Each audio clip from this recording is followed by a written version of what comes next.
Confusion swells over whether or not free dialysis program is cancelled. Tonight, we clarify the noise.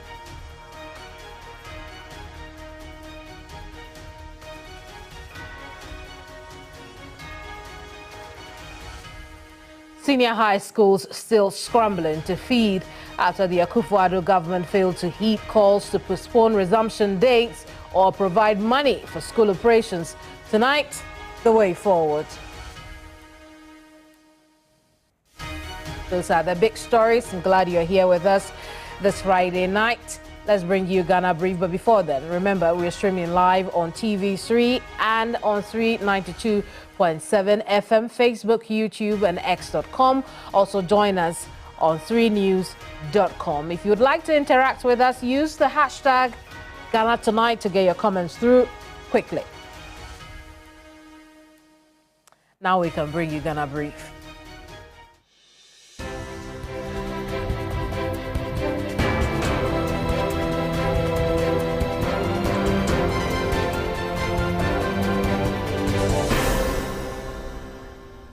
In fulfillment of his campaign promise of seeking justice for some individuals who lost their lives in the 2020 elections, President John Dramani Mahama has directed the IGP to give him a status report, including the recent 2024 killings.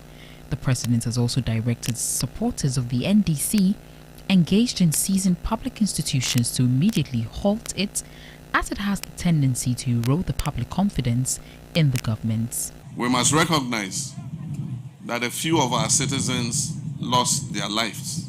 My understanding is almost 5 of our citizens were killed in the process of the election.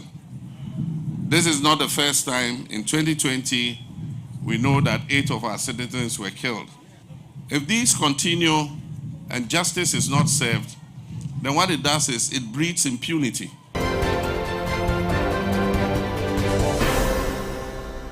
Constituency executives of the National Democratic Congress in Ablekuma North have leveled allegations against the Electoral Commission, citing attempts to alter pink sheets to favor the New Patriotic Party. According to them, the conduct of the EC in the recollation exercise is as variance with CI 127 and a bad precedent for future elections. Why this attempt of appointing a new returning officer to redeclare in favor of the MPP after the EC's own declaration? Honorable Erabna Oben is the Ablekuma North constituency candidate that was declared. We stand firm in our call for fair, transparent resolution to this.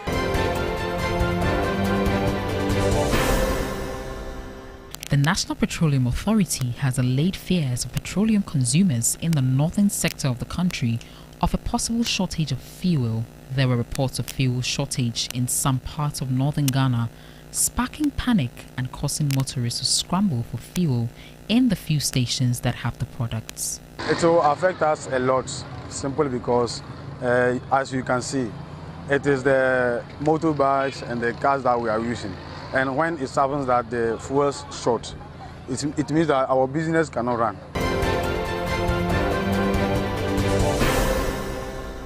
Former Black Stars coach James Kwesi Appiah has revealed his disappointment at the Black Stars' failure to qualify for the 2025 Africa Cup of Nations. Currently the head coach of Sudan, Appiah, in an exclusive interview, urged all stakeholders of Ghana football to come together and find a solution. It's unfortunate that Ghana, could not qualify. It's unfortunate that, the other Angola and Niger all had to come and beat Ghana. Looking at the team now, it's important all the stakeholders of the FA need to sit down and analyze why we could not qualify for the AFCON and the CHAN.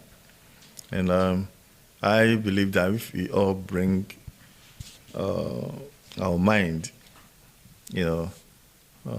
and bring all the issues out, we can then solve the issues so that going forward, we can achieve what is ahead of us.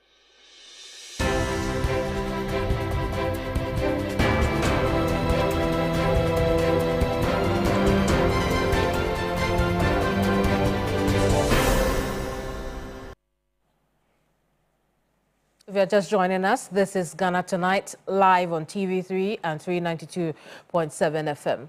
At least a dozen people dead over the last two elections. Now the wheel of justice may have been wound. Let's get into what this means right now.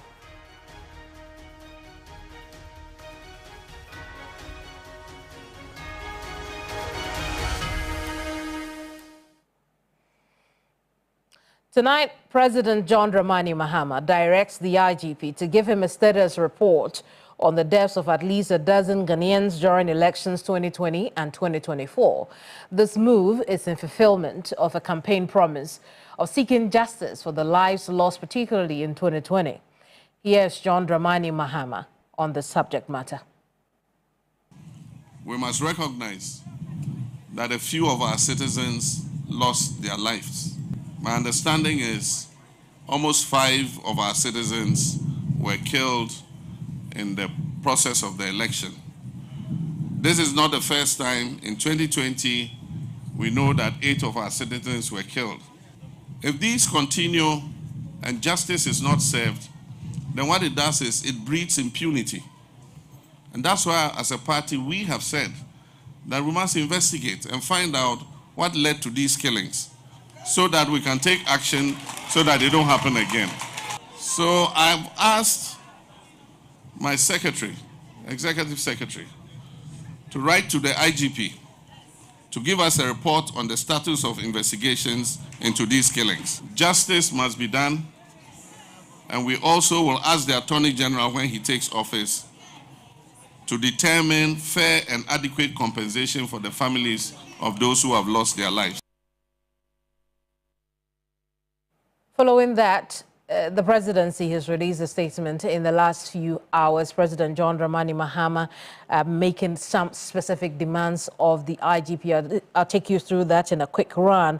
But you recall that in the case of 2020, the deaths occurred in Techiman South, Savelugu, Ododo-Diodio, and Ablekuma Central constituencies. Now, what you see on your screen at the moment is the start of the proposals that President John Dramani Mahama is making to the IGP for a comprehensive and transparent investigation. Start off with forming a special task force within the CID to focus solely on these cases, ensuring undivided attention and efficient handling of this matter. You can understand why, since the 2020 deaths, no justice has been served. Let's move on to the next one, which says conduct thorough interviews with eyewitnesses, victims' families, and other relevant individuals who may provide crucial information. Point 3 on the proposals the president makes will be to investigate the role and actions of security personnel deployed at the affected polling stations, determine their involvement or oversight. And case in point will be the Techiman South killings, where, investigations by journalists has already showed that the gunfire came from police. But a final proposal is employ advanced forensic techniques to analyze any physical evidence from the crime scenes, including bullet casings, weaponry, and other materials. But I'll take you back into time, because after the 2020 killings, Noltongo MP Samuel Okujeto Ablakwa and Elembele MP Emmanuel Amakofibua petitioned Shraj to investigate the deaths. Here's what we learned from that investigation by Shraj. And I don't mean Shraj investigated the matter. They looked into the petition to start with, whether it had merit. Their findings included the victims in the Techiman South constituency by their lawyer, Abraham Amalba Esquire, were before the High Court, Winchi, seeking same or similar reliefs as the complainants in this case. He also said that the commission finds that the respondents, as representatives of the state in the cases pending before the Winchi High Court, are the same as those before the commission. The commission also finds that the reliefs being sought at the court are same or similar to those being sought by the complainants. And then the commission finds that with regard to events occurring in the Ododo-Diodio and Ablekuma Central constituencies, there's criminal prosecution of some persons pending before the High Court, Accra, ongoing, based on the same facts as narrated by the complainants. And I want you to take note of that. Ododo-Diodio and Ablikuma Central. Remember that at the beginning of this, I had told you that the deaths occurred in Techiman South and Savilugu constituencies as well. The question then will be, what happens with those? And even in the case of Ablikuma and Odododio, excuse me, what's been the outcome of, the court case? But I'll tell you what Suraj's decision, after going through the petition by the complainants, back in 2021, it said that in the light of Article 2192A and Section 82A of Act 456, which provides 82A, the Commission shall not investigate a matter which is pending before a court or judicial tribunal. And this is where Suraj departs from the investigation, saying that because the matter is already before court, as indicated earlier, Ablikuma Central and Odododio were already before a high court. It couldn't look into a matter based on its constitutional restrictions. Then there's also the conclusion of the preliminary investigation and findings of facts made that the same matters are pending before various courts of competent jurisdiction. The Commission is of the considered view that its mandate to conduct any investigation into this complaint is clearly ousted by Article 2192A of the Constitution and Section 82A of Act 456, and therefore declines to conduct any further investigations into the complaint. So that's how it ended. When Okujeto Ablakwa and Elembele MP, Emmanuel Amakofibua, petitioned Suraj to look into these deaths that occurred in the 2020 election. But what I want us to do now is to, look at the bigger picture, right? And why 2 consecutive elections have resulted in high number of preventable deaths and in some cases killings, so to speak. Because you can understand why the president of the day will bring this back and look into this matter. If justice was served, I don't think that will be the matter. That will be the case we will be dealing with at the moment. So how about we bring in some experts at this moment and have a conversation on the back of this. Like I said, it's important that we look at the bigger picture, why this is the case now, why 2020 turned out the way it is, and why we are seeing this at the moment. Mutaru Mumuni Mukhtar is Executive Director at West Africa Center for Counter-Extremism. He's authored a report on the 2024 elections, as you know, in respect to security. We'll learn a bit more about the outcome from a security perspective. But first, Mutaru, thanks for joining us here. Talk to me about the significance of President Mahama making this call on the IGP and demanding, in fact, going on to make proposals as to what that report should entail and how the IGP should go about it. Good evening to you and good evening to your viewers and listeners. I think that this is a very welcoming news. I think that this is very, very key. It's important in terms of the security, aspects of what we do. I think that this is something we have been waiting for in the last 4 years, especially in the case of the Techiman South constituency incident that led to the death of 8 individuals. And we've been calling for, investigations and reports on this. And as you just, read out, the legal gymnastics that led to the closure on that particular incident has been very unfortunate. And those of us who work in the area of security and governance have been very, very hopeful that there would be a moment when we would have, investigations into this matter. And the fact that the president, in just a couple of days in office, has instructed the IGP to commission investigations into this, incidents for 2020 elections and 2024 is refreshing and is welcoming. And I think that it is something we have to welcome and give the IGP the space needed to do just that. And so for all of us, I think it's something we should welcome. And it's important for many reasons. One, if we fail to investigate fatalities resulting from elections, it sort of, normalizes violence and normalizes fatalities as part of the political processes, the campaign processes that lead to elections. If we fail to do what we need to do in terms of investigations and to things like that, it sort of emboldens people, especially state security actors, who engage in perpetrating this sort of violence. And in many ways, it sort of gives license and oxygen to impunity when it comes to election-related violence in this country. I see. I do want us to also look at the fact that it's taking this long and we still do not know the outcome of police investigations for the 2020 elections. What could be the reason for the delay? I mean, we've been talking a lot about the idea of political will. The political will. Political will in everything is key. The state has overarching power. There's all supreme power of the state. And so if the state is willing to address any issue, it has the capacity, it has the legitimacy, it has, the moral capacity to do that. And in any case, if we fail to have that happen, it is usually due to the lack of political will. And so in this case, it is exactly the case of the lack of political will to pursue that matter. And if you remember, the loud voices from civil society, the media, religious organizations, and the entirety of the Ghanaian population calling for investigations into the killings in the 2020 elections, and the fact that nothing came out of it. In fact, we did not see any official recognition of the state in terms of what happened in Techiman South.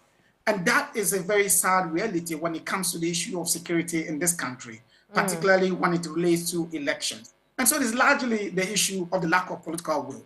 And how this government, the incoming government has begun, it gives a significant, goodwill in terms of how they may intend to look at security issues in this country. And I'm very hopeful that we would get something out of this. I see. Mutaro, and thankfully, the incoming government is already here. That is why, the president is able to tell us that this is what he's told the IGP to do. I'm just drawing your attention to the fact that you said incoming government.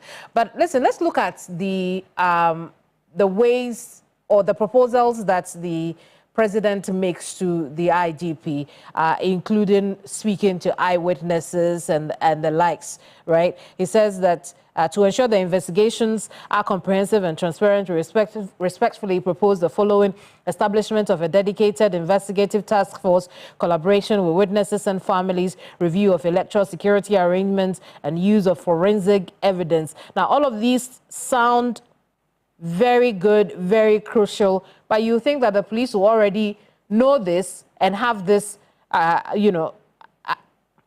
readily available for the president. Is that how you see this?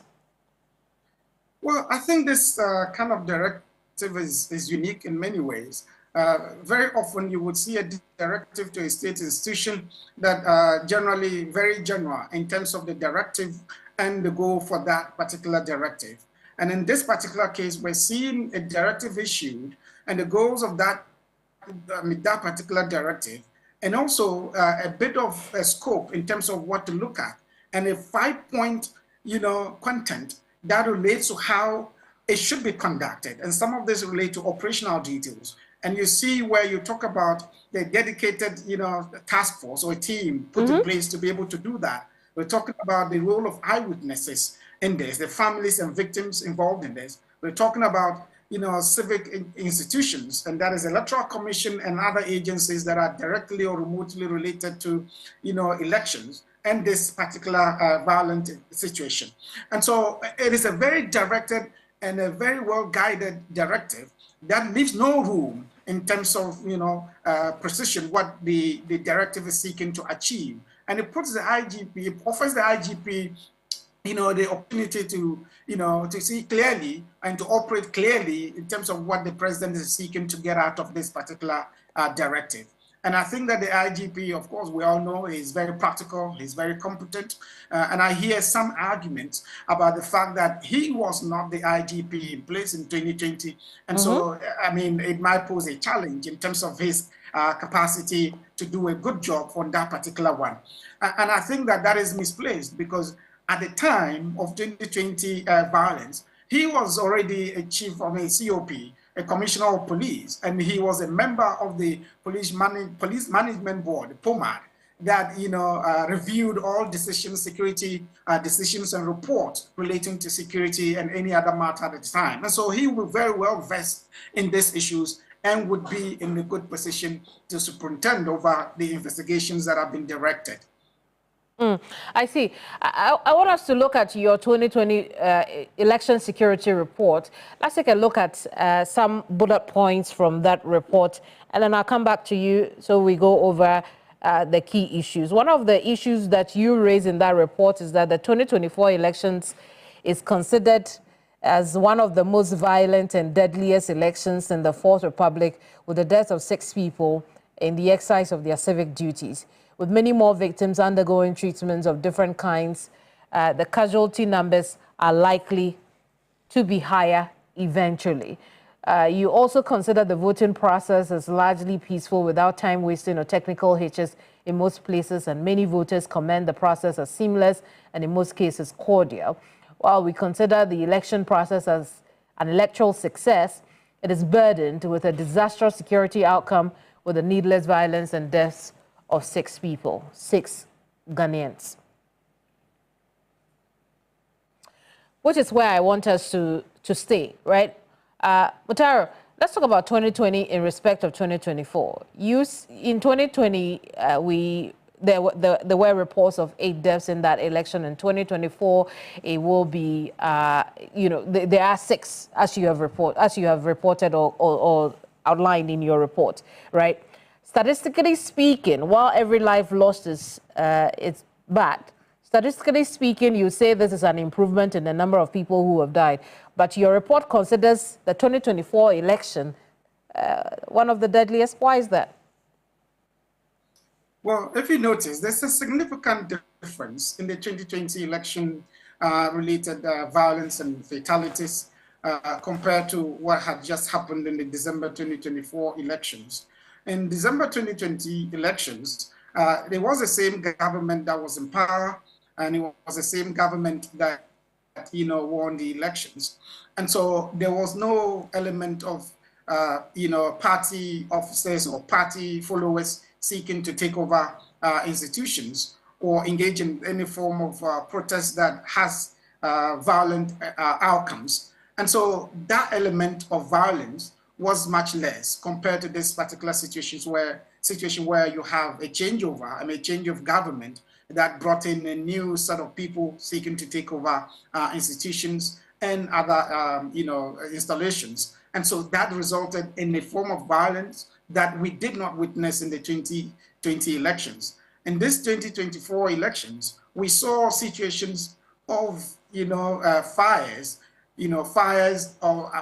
that involved significant installations, including electoral commission offices. Some of those included the burning of ballot boxes that are still very crucial for the elections. And so those incidents are very, very significant in terms of the elements of violence. And whilst the numbers in terms of fatalities may be a reduction by 2 individuals, the other elements of violence in terms of taking over facilities, in terms of burning transportation systems, in terms of fires involving key security and state installations, all of those put together make the 2024 elections as one of the most violent and deadliest elections in the Fourth Republic.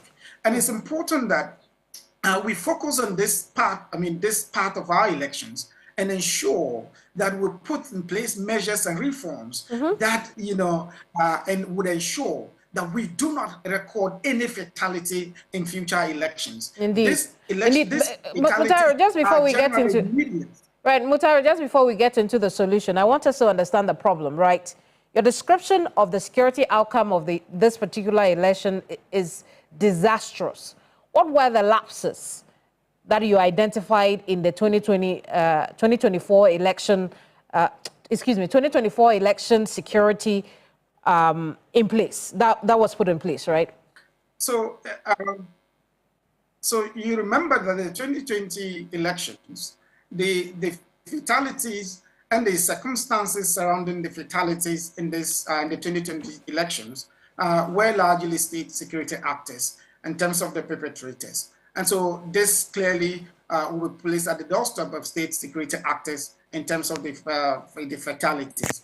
If you look at the 2024 elections, a lot of those fatalities resulted from, civilian actors with arms, civilian actors who had the luxury to use arms when they did not have to do that.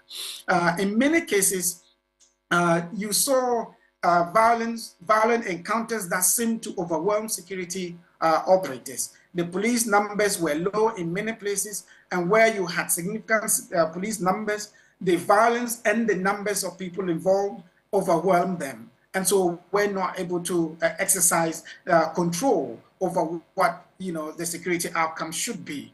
And in many places, you saw situations of individuals who were wielding guns, and in some instances using them. Could those incidences been prevented? Could we have prevented those situations where you would have a thorough scan of individuals, ensure that the profiling and scanning of all individuals at the polling stations where counting was going on, where election issues were being addressed? Is it possible that every single one of them would have been, scanned to ensure that we do not have gun-wielding individuals in these places, to the extent that, people could use guns at will? If you look at the case of the Central region, this was a needless situation that could have been prevented by the police if they had prior scanning of all these individuals who were within the inner parameter of the coalition sectors. If you look at the, in the northern region, look at the situation of Tolo.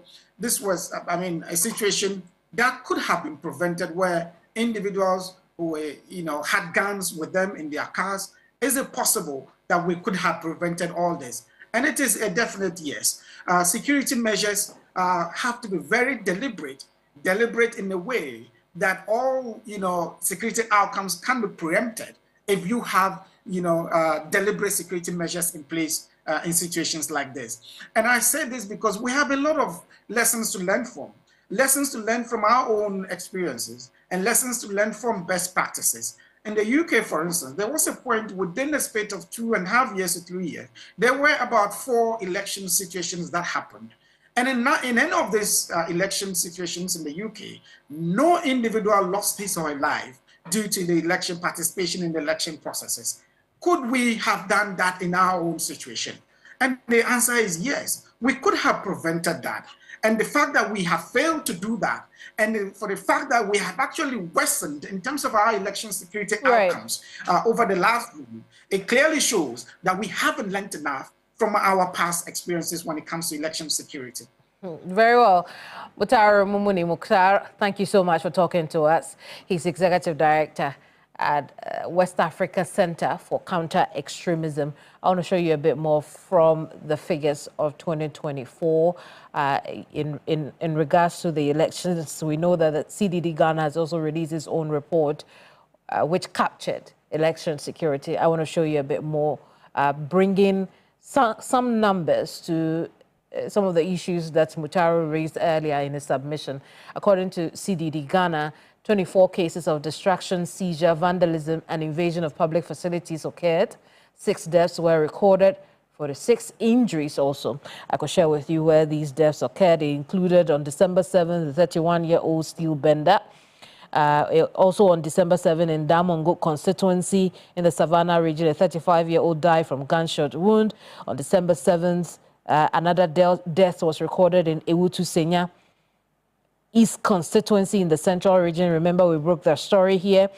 And in Ahafuano South constituency, during collation at Mankraso, a 33-year-old man was shot in that area too. One of them, 7 of them were shot, 1 of them died. The 5th death occurred in Ofinso North, where in the Ashanti region, where one person was stabbed during the looting of a warehouse which had fertilizer and rice in it, right? And then we also know of another person who died later from that same stabbing incident at Offenso North. Interesting. The 6th will be that'll be also, those are 6 deaths that I have just shared with you. We also know that according to CDD Ghana, 46 injuries were recorded during the 2024 elections.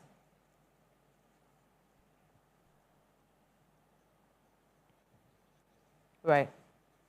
So that's it. There'll be more on this definitely in subsequent broadcasts, but look at us killing 6 people because of elections. Hopefully we are learning our lessons, and the police, our security agencies will be up and doing in the future. More importantly, the President of the Republic, John Dramani Mahama, has called on the IGP demanding a status report on 2020 and the 2024 deaths that occurred, the 2020 killings and the 2024 deaths that occurred around the elections. He's also made some proposals to the IGP on what he expects to see. Very, very concise, very instructive.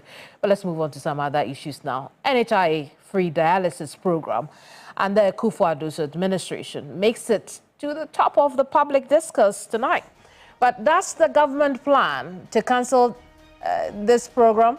I'll clarify the confusion if you stay with me.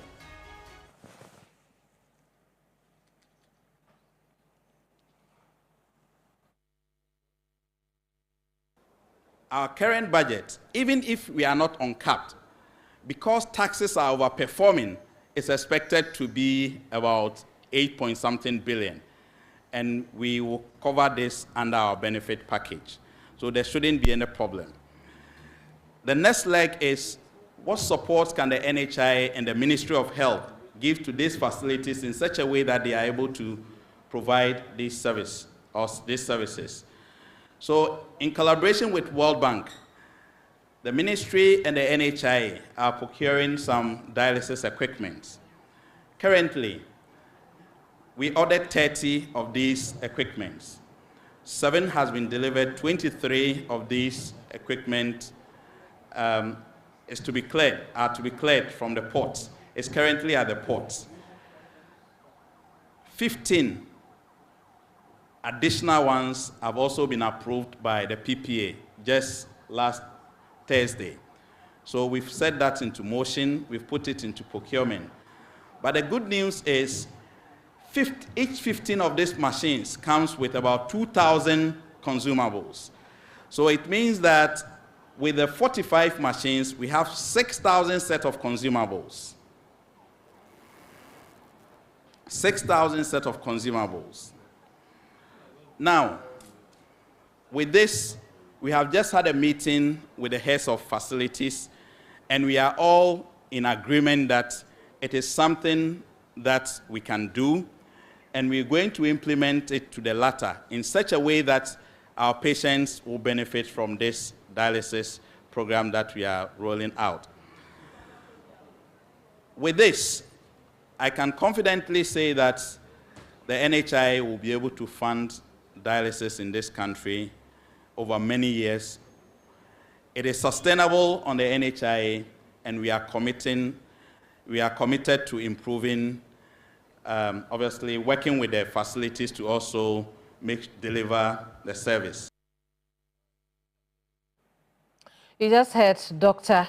Da Costa Abuaji, CEO NHIA, a couple of months ago. That video you just saw is not new. It's from a couple of months ago. And I want you to take note of it because I'll come back to it, right? What you have just heard, well, because social media has been roaring with different opinions over whether the National Health Insurance Authority has cancelled the free dialysis program. So take note of what you have just said, right? Remember when it began, it covered specific age groups for a period of 6 months. That will change later to cover anyone in need of dialysis at government facilities across the country. I'll refer you back to that. Dr. Da Costa Abuaji says that the NHIA will be able to fund the free dialysis program for many years. But what do we hear? Earlier today, a patient reported that the Upper East Regional Hospital demanded payment for the service, adding more fuel to a message online supposedly from the NHIA cancelling the program. But here's what we know about the issue so far. I want to show you what we've picked up going after the story from the Upper East Regional story. Again, keep in mind, I mentioned the message supposedly online a message online supposedly from the NHIA. But this is what we know about the Upper East region situation. That patients were informed the agreement for the free dialysis was for only December 24th, right? That it ended at the end of December 2024. That the hospital informed patients they would start paying for the service from January 6th. In fact, when we dug further, the hospital said the January 6th period was even a grace period for the patients to transition into paying, and that it actually ended January 1st, right? Then there is also the issue that patients were then advised to keep all receipts of payment for a possible reimbursement if the hospital later received money for the service. Now, this is part of the reason that sparked the social media discuss over whether or not the new government had cancelled the NHI's program to provide free dialysis. But there's more, and I want to show you that patients indeed paid for the service between January 6th and January 9th. Remember, today is January 10th. So what happened? The patients were again there today, January 10th, but were asked not to pay for the service, and that those who paid already will be reimbursed. And so, yes, indeed, at the Upper East Regional Hospital, between the period January 6th to 9th, patients who needed dialysis were asked to pay.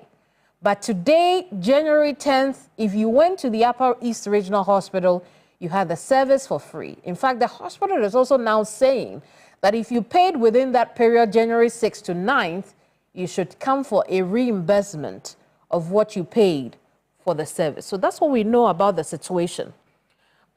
Again, remember I mentioned a message circulating online, purportedly from the National Health Insurance Authority, indicating they had cancelled the free dialysis program. I want you to keep that in mind. But right now, let me bring in Bafo Kojo Ahinkra, the president of the Renal Patients Association of Ghana. Bafo, I appreciate you talking to us. The example of the Upper East, well, my understanding is that we have lost the Bafo over the connection, unfortunately. So I perhaps while we wait for Bafo, I want to bring in that message we have from the National Health Insurance Authority indicating that the free dialysis program has not been cancelled, contrary to the fake message that has been circulating. The National Health Insurance Authority wishes to inform the general public that the circulating news about the suspension of the free dialysis policy under the NHIS benefit package is completely false and should be disregarded. So if you had any confusion as to whether or not the free dialysis program or policy program, more like, has been cancelled, we are giving you the assurance, thanks to the National Health Insurance Authority, that the program is still ongoing. Again, if you are in the Upper East region and you had need for dialysis, or you paid between the period January 6th to 9th, the hospital is saying, come back, come get your money. If you just joined us, perhaps you didn't hear why the hospital did what it did. The original agreement, according to hospital authorities, with the National Health Insurance Authority expired at the end of December 2024. And so the hospital then decided we'll give our patients some period, January 1st to January 6th. Between January 6th and January 9th, patients were then asked to pay for the service. Today, the hospital has reverted to the free service and is asking that if you paid within that period, you return and get your money for the service that was rendered to you. And going forward, perhaps the free service will continue. But let's find out from Bafo Kojo Ahinkra, who's president of the Renal Patients Association of Ghana, how widespread the situation at the Upper East Region Hospital is, at the moment. But I appreciate you talking to us. Has this come to your notice? Do you see this happening in other places as well, where patients or your members, so to speak, go and are having to pay for the service? Talk to us about this. All right, thank you very much. I mean, we heard the news this morning. I think I heard it around 10 in the morning that something like that has happened in Bolgatanga. But quickly, I cross-checked the rest of the hospitals, countrywide. And I didn't get that information coming from any of them. All of them were going through smoothly. Myself, I was at Kolibu as at that this morning. I went through smoothly, and then all the rest of the patients who went through smoothly. So it was only Bolgatanga who is reporting that incident. But the rest of the station, Kufungia, Takrade, Volta region, Kumasi, Kolibu, Police Hospital, 37, all those places are doing it smoothly. We are not experiencing. And then we try out, per my source from the National Health Insurance, they say they did not cancel anything. So I don't know where the Bolgatanga people, I think they should link with the National Health Insurance and find out what is going on. But there's nothing like they've cancelled the thing. But when we heard the thing, it was a very worrying news, but we've now got a confirmation it's not from them, it's from Bolgatanga. I don't know why the management of the hospital would do that. Well, the hospital's explanation, like I mentioned earlier, is that the agreement with the National Health Insurance Authority expired December 2024, and that is why they were asking patients to pay. Is that something that your association is aware of, that certain hospitals' agreement with the NHIA expired at the end of 2024? That can be true, because from the one, most of us were part of the thing. It cannot be true that the thing was going to expire in December, because rather we started the thing on 1st of December. There was a pilot. The pilot was for the 18 years and then below 18 and then 60 years and above. That one for 6 months. That one ended around November. So we started this current one on December. So there was no any agreement based on that is going to end on December 24, 2004. There was nothing like that. If there was something like that, I'm not privy to that. So I'm not aware of that. I know that they've started, and even the projection was that we are looking at the next 10 years. I see. Yes. But for the avoidance of doubt, right? The new one that you started from 1st December 2024, which covers every patient who need dialysis at the public hospitals or the selected hospitals. How long do you know it's supposed to last for? That is what I'm saying.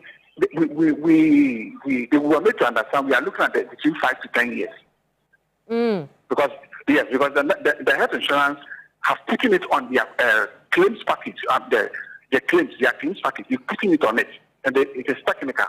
That is what they made us understand. And they were saying that per their budget, they can fund it within the next 5 to 10 years. That is what we were made to understand. I see. So there were not any timeline that it was going to end today or it was going to end tomorrow. There was no any timeline. It was that they are looking at between the next 5 to 10 years. That was the plan.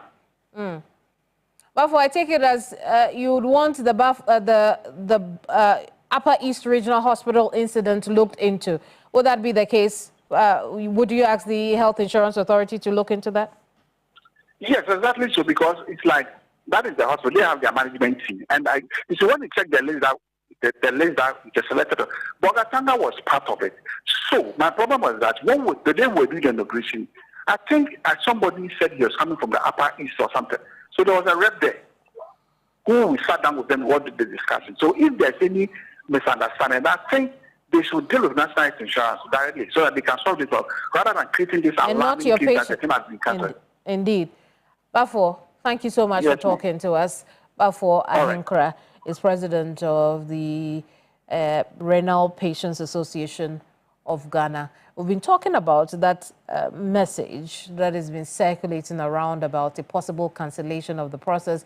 I've broken it down. If you missed it, go back onto YouTube, rewind and watch us. It is not true to start with. That information is absolutely false. The NHIA nor the current government, they haven't cancelled the process, or the program is still in force. The Bolgatanga Hospital has explained why it asks patients to pay. Now they are reimbursing patients as of today. But Bafo is also telling us that that cannot be the case, and so authorities should look into the situation at the Upper East Regional Hospital so it does not repeat. I want to turn attention to something else now.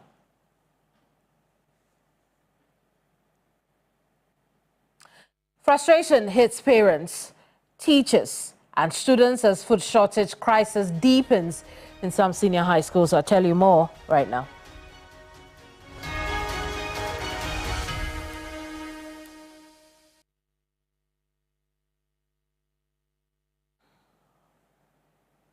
Tonight, your children in publicly funded senior high schools are likely facing a food crisis that threatens to jeopardize academic work. Schools like New Konkrompe in the Bono East region have already sent students who can to their homes to avoid starvation in the schools. Our correspondent reports that school authorities have had to contribute to cater to the needs of students who couldn't afford to go home yet. Now, Conference of Heads of Assisted Secondary Schools hinted of the looming operational crises in our second cycle institutions over the previous government's failure to make available funds to cover certain operational costs, including providing food. In fact, the schools had strongly advised in their last letter to the Education Minister, Dr. Yao Educhum, to postpone reopening. Today, parents who can are strongly being encouraged to provide for their children's immediate needs. Let's take a listen to head teacher, not head teacher, but assistant head of academics at Ave Senior High School, Seiram Che. So as of now, those that have reported, the continuing student, the third, second years, is about 15%. They are about 15% that have reported so far. For the first years, since some of them are now reporting, their number is more than that of the second and the third years. Some are actually coming in with their food. They are bringing cooked banku, kenke, gari, and the likes. For our VESCO, we will encourage them to bring their awards to school. We've even put the information on their parent platform. We have platform for the parents, so we put information there that the students should report to school. We have some food that we are using to feed them, so we don't have such a challenge. I heard on the news about the child sending a petition to the Ghana Education Service about the food shortage and some also facilities in the school, which should let the students hold on. So due to that, especially about the shortage of the food, so my parents give me ×2 of what I'll be bringing, which is the biscuit, the carbonated drinks, Milos. I'm aware that this year when we are coming as students, we are supposed to bring some food stuff because last year before the year will end, we had food shortage and the kitchen women and the non-teaching staff, they went for strike. So because of that, when I was coming this semester, I prepared for it so that in case of anything, when there is food shortage, I will not go home because education and the academic excellence too is needed.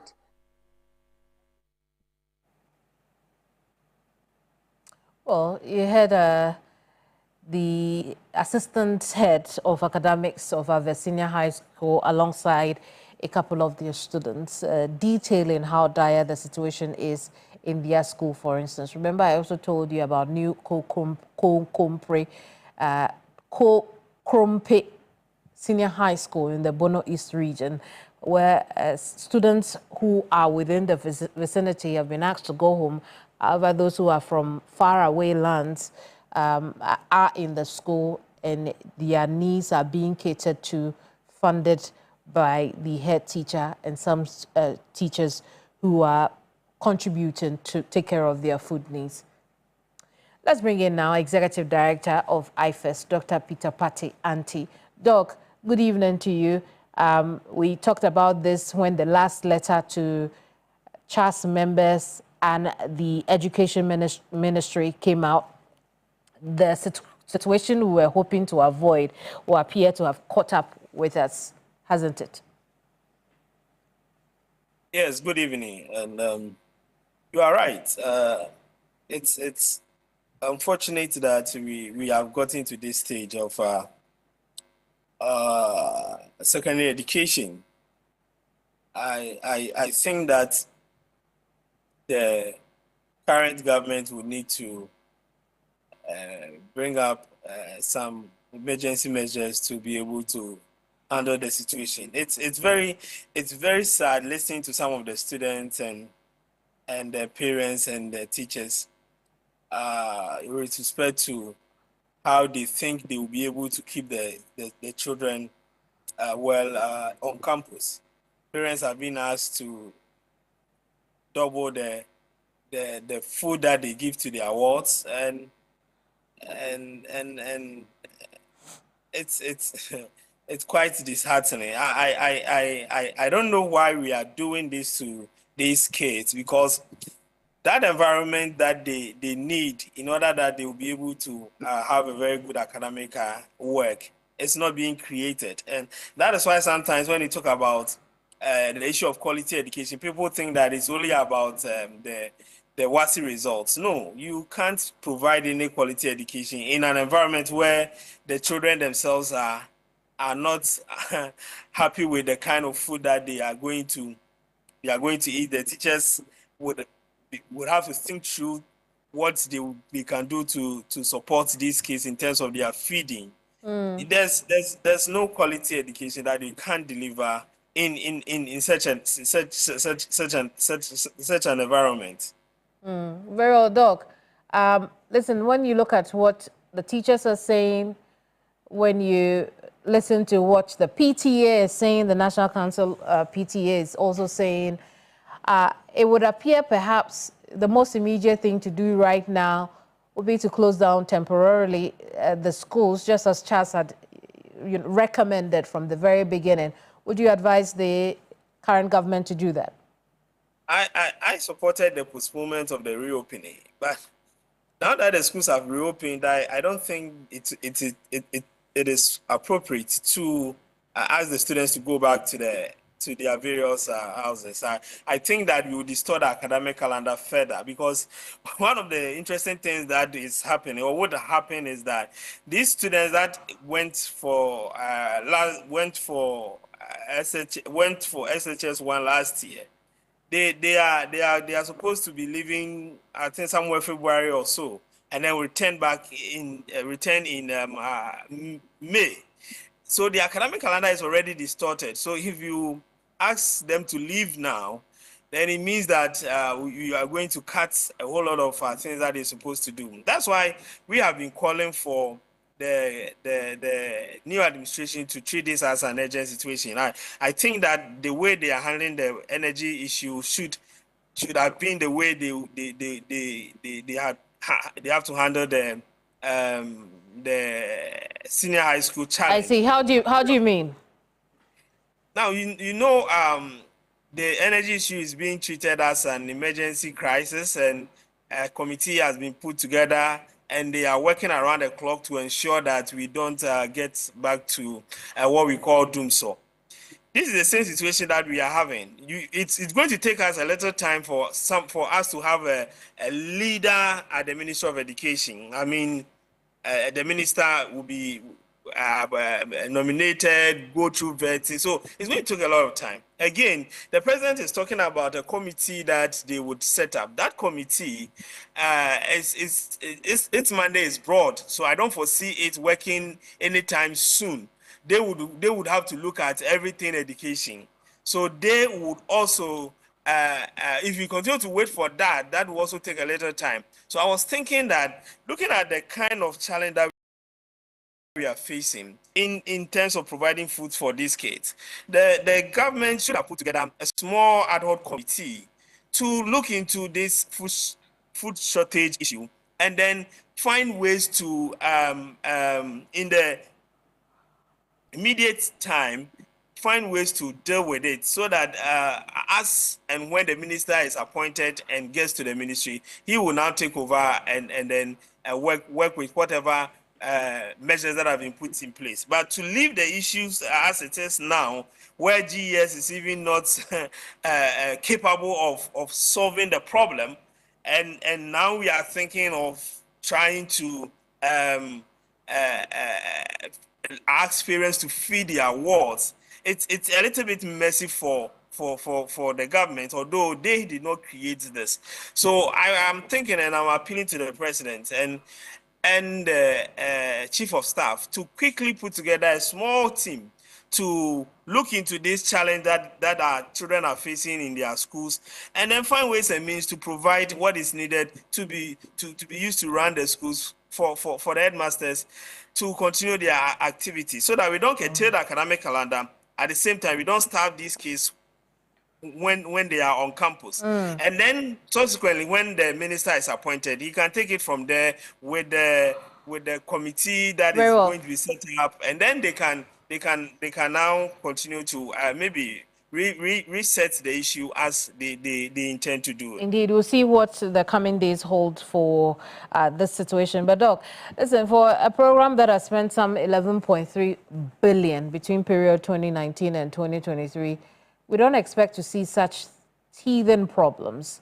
Perhaps we should look forward to understanding how the monies were used and why we are where we are today. But I appreciate you talking to us. In the future, we'll pick up this conversation again from the point of funding. Thank you so much. Dr. Peter Patti Anti is Executive Director for IFES. He will take us on a quick break. When I come back, I'll tell you what's next.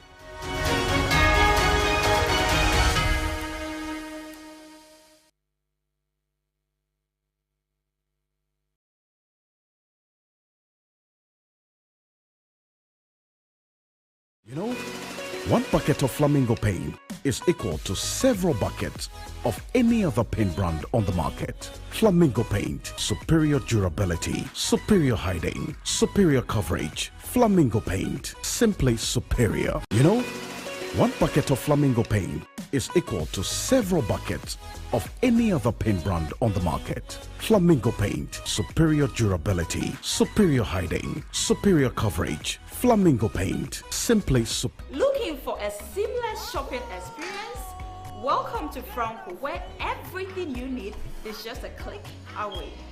Shop the hottest deals and unlock amazing discounts on our products such as mobile phones, refrigerators, washing machines. Franco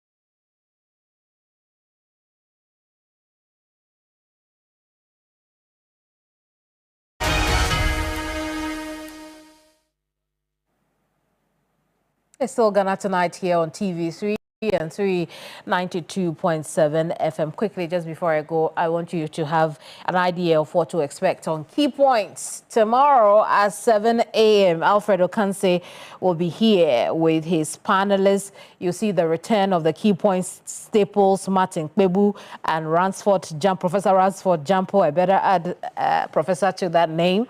And then you'd also see Andy Apia Kubi, former MP Asante Achim North, Edward Bauer, former MP Bongo, and member of the Energy Technical Team, Joe Jackson, Chief Executive Officer of Dialysis, and Benjamin Boache. The topics for discussion, as you see on your screens: the second coming of John Mahama, Ghanaians awaiting the reset agenda, government allays fears over Dumso due to low fuel stock, and Ablekuma North constituency still without an MP.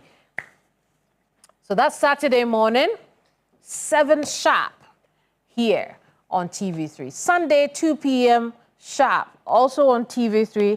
I'll bring you hot issues. You don't want to miss this week's edition. I'm Kemeni Amano. Thank you so much for your company. It's GhanaTonight. I'll see you same time next week. Have a pleasant weekend. Bye-bye.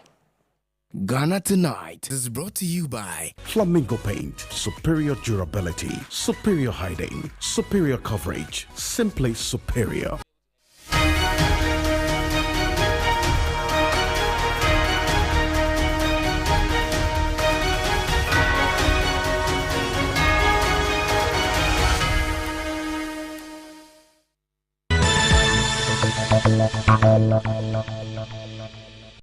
This program is rated PG.